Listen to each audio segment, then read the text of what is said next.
Hi, today we're looking at Davis sextants. There are three models in the range: the Mark III, which is this one, the Mark 15, and the Mark 25. Let's start with the Mark III. This is a full-size sextant, but it's a simple one. It's aimed at the classroom, and you can use it for sun and moon sights. You can't use it for stars and planets because there isn't a telescope. The thing that really limits it for me, for practical use on a boat, is the fact that the arm can't be locked. So when you've taken a sight, if you joggle it before you've read the sight, you have to start again. You'll see on the other sextants the way that the arm locks in place. Another little bit of a limitation is that there are only 2 sunshades and 2 horizon shades, which can be limiting. So for serious use, I would go for the Mark 15 or Mark 25. The Mark 15, going back to the point about locking the arm, when you move the arm, you pull this trigger here. When you let go, the arm is locked in place, and you make small adjustments using the micrometer and reading then from the micrometer and the vernier scale. There are 3 horizon shades this time and 4 sunshades. That's a lot more flexibility and will do for any combination, any light level.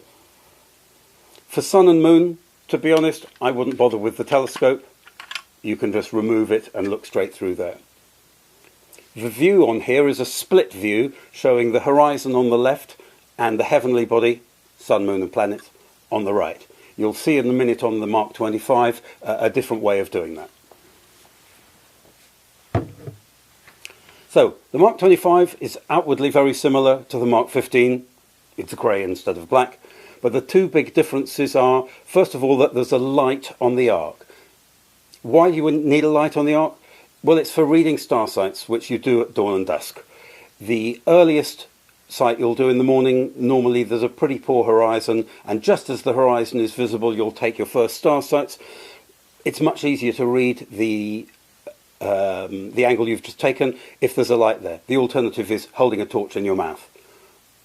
The other thing that the Mark 25 has is an all-view screen.